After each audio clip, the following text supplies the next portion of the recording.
Rain streaked down the cafe windows, turning the autumn afternoon into a watercolor painting of grays and golds.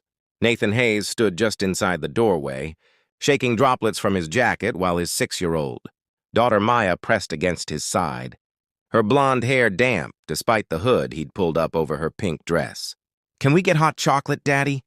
Maya asked, looking up at him with hopeful eyes. "With the whipped cream?" Nathan checked his wallet mentally, calculating what was left after paying this week's bills. $23 until Friday. The cafe was nicer than their usual spots. Warm wood tables, soft lighting. The kind of place that probably charged $5 for a coffee. But Maya had been so patient while he'd been at the employment office, filling out applications for the 3rd time this month. She deserved a treat. "Sure, sweetheart. Hot chocolate it is." They found a small table near the window. Maya climbed into her chair and immediately pressed her face to the glass, watching the rain and the people hurrying past with umbrellas. Nathan studied the menu, relieved to find the hot chocolate was reasonably priced. At 34, Nathan looked older than he should. Stress and exhaustion had carved lines around his eyes, and his dark hair needed cutting. His clothes were clean but worn, jeans that were starting to fray at the hem, a gray t-shirt under a jacket that had seen too many winters. He'd been handsome once, before his wife had died 3 years ago, before single parenthood and mounting bills had taught him that looking good was a luxury he couldn't afford. "Excuse me, are you ready to order?" Nathan looked up at the server, and his world stopped. He knew that face. He'd known it when it was younger, softer, framed by hair that had been different then but was still blonde, still beautiful. He'd known those eyes, blue and intelligent and kind. He'd known that smile, though it had never been directed at him with quite this professional warmth. "Olivia?" The name came out as barely more than a whisper. The woman, the server, but more than that, so much more, froze. Her professional smile faltered. Her eyes widened as she really looked at him, and he watched recognition dawn across her face. "Nathan? Nathan Hayes?" "Yeah, hi." He felt suddenly acutely aware of how he must look to her, worn out, struggling, a far cry from the ambitious college. Student she'd known 15 years ago. "I didn't know you worked here." I mean, Olivia seemed flustered, which was strange because she'd always been so composed. "I'm just helping out today. Staff shortage. I actually own the place." Of course she did. Nathan felt something twist in his chest that might have been pride, or might have been shame. Olivia Chen had always been destined for success, brilliant and driven and fearless. And here she was, owning a cafe that was clearly doing well, while he couldn't even find steady work. "That's amazing," Nathan said, and he meant it. "Congratulations." "Thank you, Olivia glanced at Maya, who was watching this exchange with curious attention. "Is this your daughter?" "This is Maya. Maya, this is Miss Olivia. We went to college together." "Hi," Maya said shyly. "This is a really pretty cafe."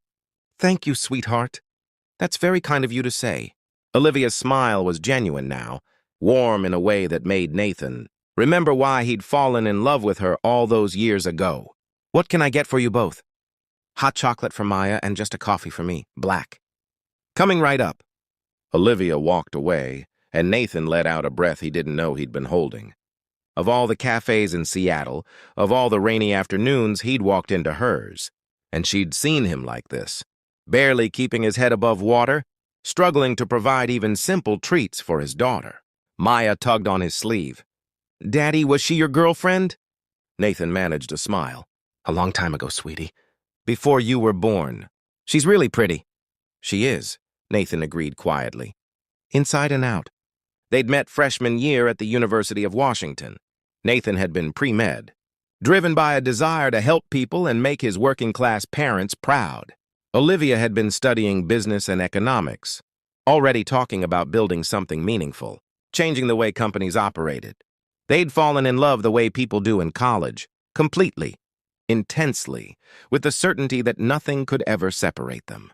They'd studied together in the library until midnight, had long conversations about their dreams and fears, had planned a future that seemed bright and inevitable. Then Nathan's father had gotten sick junior year. Cancer, aggressive and expensive. Nathan had left school to help care for him and earn money for treatment.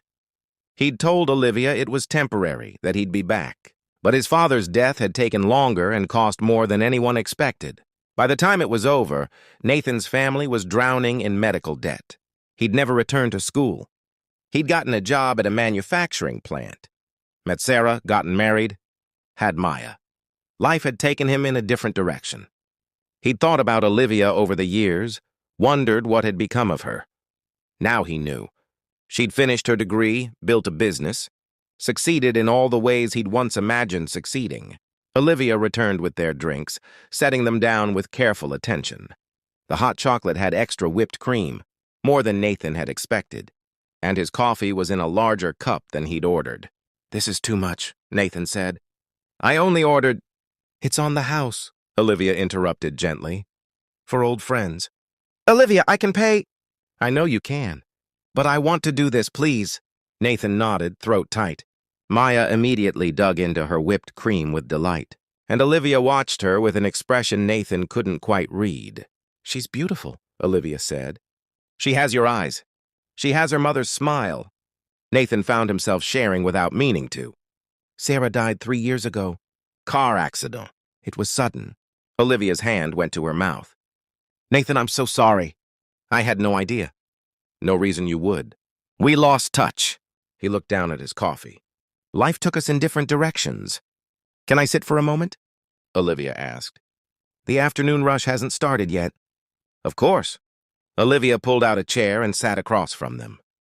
She looked different from how Nathan remembered, more polished, more confident, wearing clothes that spoke of success without shouting about it. But her eyes were the same, and the way she tilted her head when she was thinking, and the warmth in her smile when she looked at Maya. "What have you been doing?" Olivia asked. Since school." Nathan gave her the condensed version, leaving college to care for his father. The manufacturing job that had sustained him for years until the plant closed.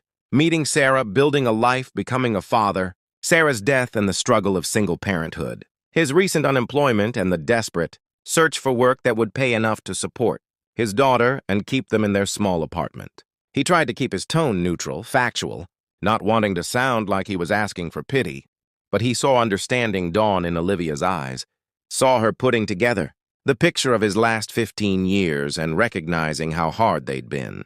"I'm sorry," she said when he finished. "That's been a lot to carry." "We manage," Nathan said, glancing at Maya, who was now drawing patterns in her remaining whipped cream. "She's what matters. As long as Maya's okay, I'm okay." "What kind of work are you looking for?" "Anything stable, honestly. I have management experience from the plant, some technical skills. I'm not picky. I just need something that pays enough to cover rent and childcare and keeps Maya fed and clothed." He smiled ruefully. "And occasionally allows for hot chocolate." Olivia was quiet for a moment. That thinking expression on her face that Nathan remembered from late-night study sessions. "What if I told you I have a position open? Nothing glamorous. Operations manager for my business. It's not just this cafe. I own 4 of them now, plus a small catering company. I need someone to manage logistics, coordinate between locations, handle staffing and inventory. It's steady hours, good pay, benefits." Nathan stared at her. "Olivia, I can't accept a job just because we used to date. That's not—" "This isn't charity," Olivia interrupted firmly. "I've been trying to fill this position for 2 months. The last 3 candidates didn't work out. You have management experience, you're intelligent, and you're detail-oriented. You always were. I'd be getting a qualified employee, not doing you a favor. But you barely know me anymore." "People change. I might not be who you remember." Olivia looked at him steadily. "You left school to take care of your dying father. You've been raising a daughter alone for 3 years. You're sitting here making sure she gets hot chocolate even though I can see you calculating every penny. Those aren't the actions of someone who's changed for the worse.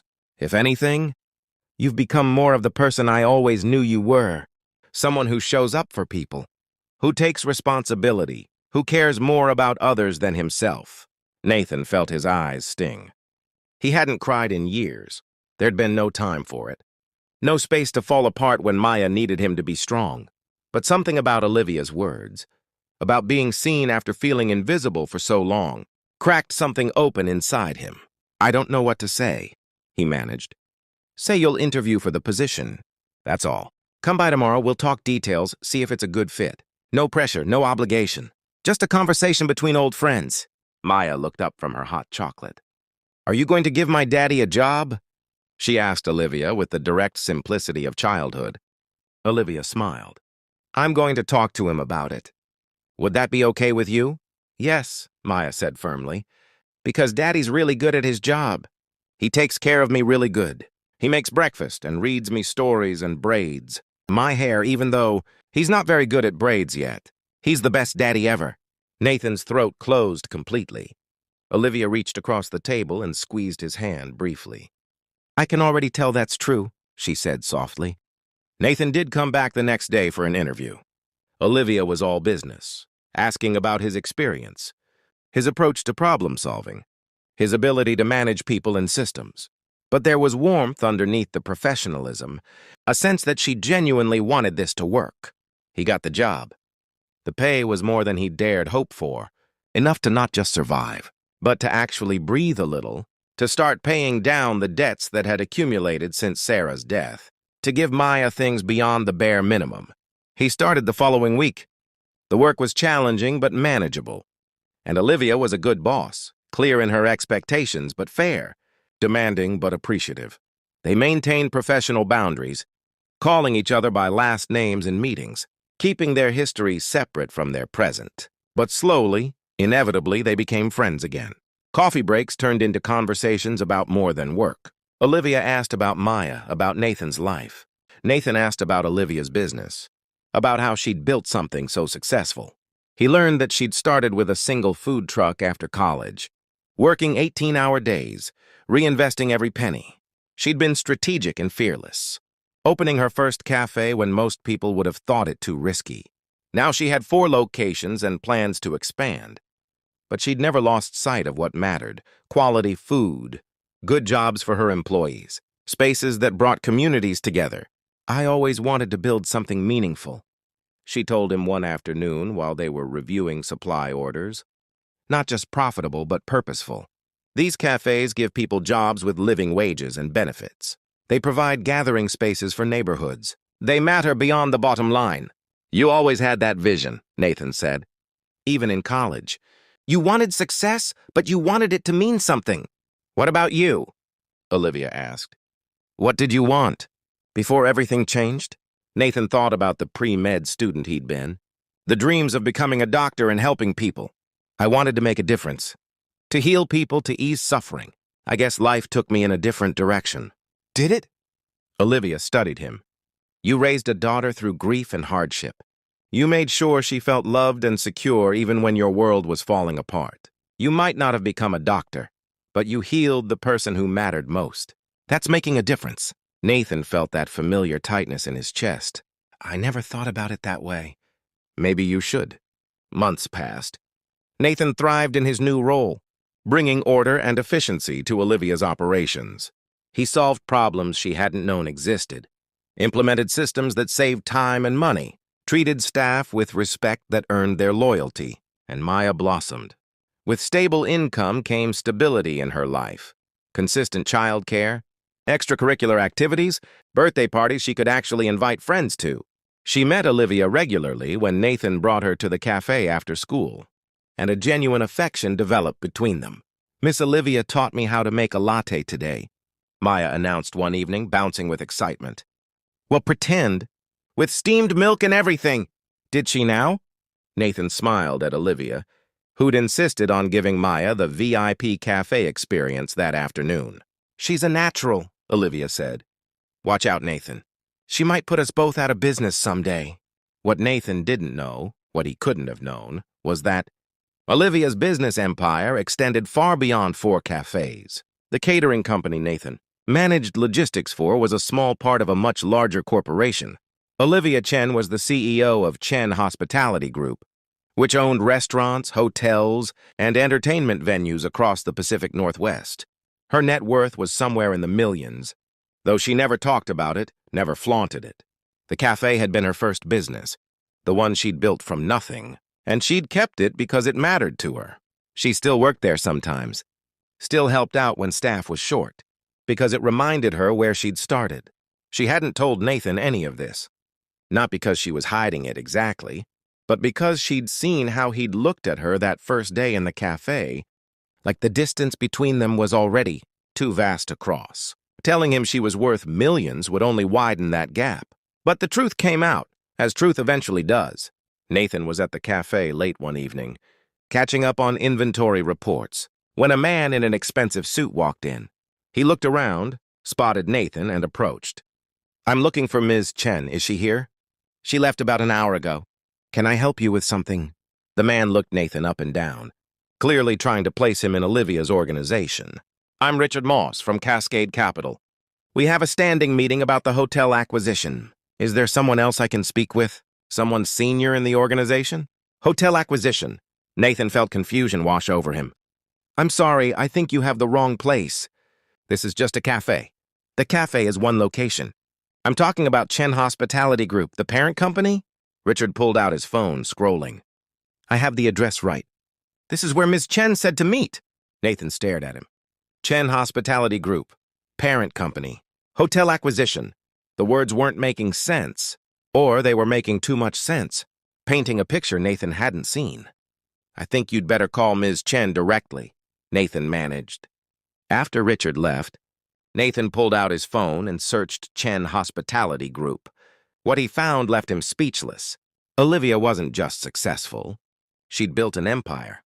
20 restaurants, 5 hotels, 2 entertainment venues, annual revenue in the hundreds of millions. Articles called her a business prodigy and a hospitality industry disruptor. And she'd been serving him coffee and acting like they were equals. Like the cafe was her main business. Like she hadn't become one of the most successful entrepreneurs in the state. Nathan felt something complicated twist in his chest. Pride in her success, but also hurt that she hadn't told him, and underneath it all, a bone-deep certainty that they existed in completely different worlds now. When Olivia came in the next morning, Nathan was waiting for her. "Why didn't you tell me?" he asked without preamble. Olivia stopped, reading his expression. "Tell you what? About your company. Your real company. Chen Hospitality Group, the hotels and restaurants and millions of dollars." Olivia closed her eyes briefly. "How did you find out?" "Someone from Cascade Capital came looking for you. For the CEO, not the cafe owner." Nathan struggled to keep his voice even. "All this time you let me think this was your business. 1 catering company and 4 cafes. You let me think we were—" He stopped, not sure what he'd thought they were. "Equals?" Olivia finished softly. "Is that why you're upset? Because we're not equals?" "I'm upset because you weren't honest with me. I've been telling you about my struggles. About barely making rent, about needing this job, and you're worth millions. You could buy my building if you wanted. You're not just my boss. You're a CEO of a massive corporation. Why didn't you tell me?" Olivia met his eyes steadily.